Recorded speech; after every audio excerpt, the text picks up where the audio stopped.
Hi friends, എല്ലാവർക്കും daily English class റൂമിൻ്റെ പുതിയൊരു വീഡിയോയിലേക്ക് സ്വാഗതം. ഇന്നത്തെ വീഡിയോയിൽ നമ്മൾ 10ാം ക്ലാസ്സിൻ്റെ ഒന്നാമത്തെ യൂണിറ്റായ ഗ്ലിംസസ് ഓഫ് ഗ്രീനെ കുറിച്ചാണ് സംസാരിക്കാൻ പോകുന്നത്. വീഡിയോ ആരംഭിക്കുന്നതിന് മുമ്പ് നിങ്ങൾ ആദ്യമായിട്ടാണ് ഈ ചാനൽ കാണുന്നതെങ്കിൽ ഈ ചാനൽ ഒന്ന് സബ്സ്ക്രൈബ് ചെയ്യുക. അതുപോലെ നിങ്ങളുടെ ഫ്രണ്ട്സിന് ഈ വീഡിയോ ഷെയർ ചെയ്ത് കൊടുക്കുക. ഒന്നാമത്തെ യൂണിറ്റിൻ്റെ പേര് ഗ്ലിംസസ് ഓഫ് ഗ്രീൻ എന്നാണ്. ഗ്ലിംസ് എന്ന് വെച്ചാൽ A short view of something, എന്തെങ്കിലും ഒന്നിൻ്റെ ഒരു ചെറിയ കാഴ്ച, അതിനെക്കുറിച്ചാണ് പറയുന്നത്. അപ്പോൾ ഇവിടെ ഗ്രീൻ എന്തിനു സൂചിപ്പിക്കുന്നു? പ്രകൃതിയെയാണ് സൂചിപ്പിക്കുന്നത്. അപ്പോൾ ഗ്ലിംസസ് ഓഫ് ഗ്രീൻ എന്ന് പറഞ്ഞാൽ പ്രകൃതിയുടെ ചില കാഴ്ചകളാണ് ഇവിടെ പറയുന്നത്. ഇവിടെ 2 ഗദ്യഭാഗങ്ങൾ ഉൾപ്പെടുത്തിയിരിക്കുന്നു. Adventures in A banyan tree എന്ന ഒരു ഷോർട്ട് സ്റ്റോറി എഴുതിയിരിക്കുന്നത് റസ്കിൻ ബോൺ. അതുപോലെ തന്നെ നമുക്കൊക്കെ പ്രിയപ്പെട്ട വൈക്കം മുഹമ്മദ് ബഷീർ എഴുതിയ പാമ്പും കണ്ണാടിയും എന്ന മലയാളം കഥയുടെ ഇംഗ്ലീഷ് വിവർത്തനം സ്നേക്ക് ആൻഡ് ദ മിറർ. അതുപോലെ ഒരു കവിത lines written in early spring എഴുതിയിരിക്കുന്നത് വില്യം വേർഡ്സ്വർത്ത്. ഈ 3 പാഠങ്ങളും പ്രകൃതിയുമായി ബന്ധപ്പെട്ട പാഠങ്ങളാണ്. ഈ ഒരു യൂണിറ്റിലേക്കുള്ള എൻട്രി ആക്ടിവിറ്റി നമുക്ക് നോക്കാം. ഇവിടെ ഒരു ഹൈക്കു ആണ് കൊടുത്തിരിക്കുന്നത്. ഹൈക്കു എന്ന് പറയുന്നത് ഒരുതരം ചെറിയ കവിതയാണ്. 3 വരികൾ ഉൾക്കൊള്ളുന്ന ഒരു ജാപ്പനീസ് കവിതകളാണ് നമ്മൾ ഹൈക്കു എന്ന് പറയുന്നത്. അപ്പോൾ ഇവിടെ കൊടുത്തിരിക്കുന്ന ഈ ഒരു ഹൈക്കു എന്തിനെക്കുറിച്ചാണ്? ഒരു പ്രകൃതിയിലെ മനോഹരമായ കാഴ്ചയെക്കുറിച്ചാണ്.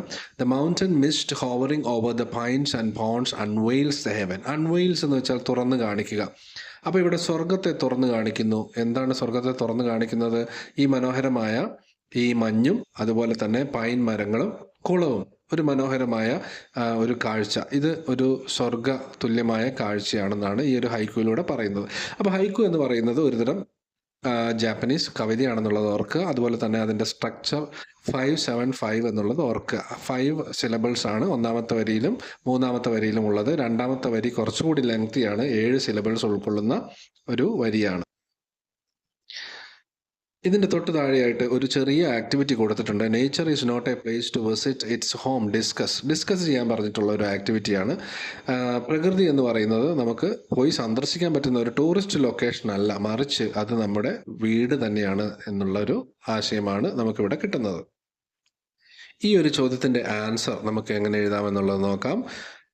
The quote emphasizes the deep connection we have with nature. അപ്പോൾ ഈ ഒരു കോട്ട് നമുക്ക് പറഞ്ഞിരുന്ന കാര്യം പ്രകൃതിയും മനുഷ്യനും തമ്മിലുള്ള ബന്ധത്തെക്കുറിച്ചാണ്. It suggests that nature is not just a destination to visit occasionally, but rather an integral part of our existence, our home. അപ്പോൾ ഇവിടെ പറയുന്നത്, ഈ ഒരു കോട്ടിൽ നിന്ന് നമുക്ക് മനസ്സിലാവുന്നത്, പ്രകൃതി എന്ന് പറയുന്നത് ഇടയ്ക്ക് പോയി സന്ദർശിക്കുന്ന ഒരു സ്ഥലമല്ല, മറിച്ച് നമ്മുടെ വീട് തന്നെയാണ്. The perspective encourages us to appreciate and respect the natural world as a vital part of our lives. നമ്മുടെ ജീവിതത്തിൻ്റെ ഒരു പ്രധാന ഭാഗമായിട്ട് പ്രകൃതിയെ കാണാൻ നമ്മളെ എൻകറേജ് ചെയ്യുന്ന, പ്രോത്സാഹിപ്പിക്കുന്ന ഒരു കോട്ടാണ് ഇത്. അതുപോലെ തന്നെ rather than just temporary escape or tourist attraction, ഒരു ടൂറിസ്റ്റ് ലൊക്കേഷൻ അല്ല, നമ്മൾ പോയി കാണുന്ന ഒരു സ്ഥലമല്ല പ്രകൃതി. പ്രകൃതി എന്ന് പറയുന്നത് നമ്മുടെ ജീവനാണ്, നമ്മുടെ വീട് തന്നെയാണ്. By recognising nature as our home we are most likely to care for and protect it. അപ്പോൾ ഇങ്ങനെ നമ്മൾ പ്രകൃതിയെ കാണുമ്പോൾ, നമ്മുടെ നിലനിൽപ്പിൻ്റെ ഭാഗമായി പ്രകൃതിയെ കാണുമ്പോൾ നമ്മൾ പ്രകൃതിയെ സംരക്ഷിക്കും, പ്രൊട്ടക്റ്റ് ചെയ്യും. Fostering a sense of responsibility towards preserving environment for future generations. അതുപോലെ വരാൻ പോകുന്ന തലമുറകൾ, വരാൻ പോകുന്ന ജനറേഷൻസ്, അവർക്ക് വേണ്ടി പ്രകൃതിയെ സംരക്ഷിക്കാനുള്ള ഉത്തരവാദിത്വവും നമുക്കുണ്ട് എന്ന് ഈ ഒരു വരികളിൽ നിന്ന് നമുക്ക് മനസ്സിലാക്കാം.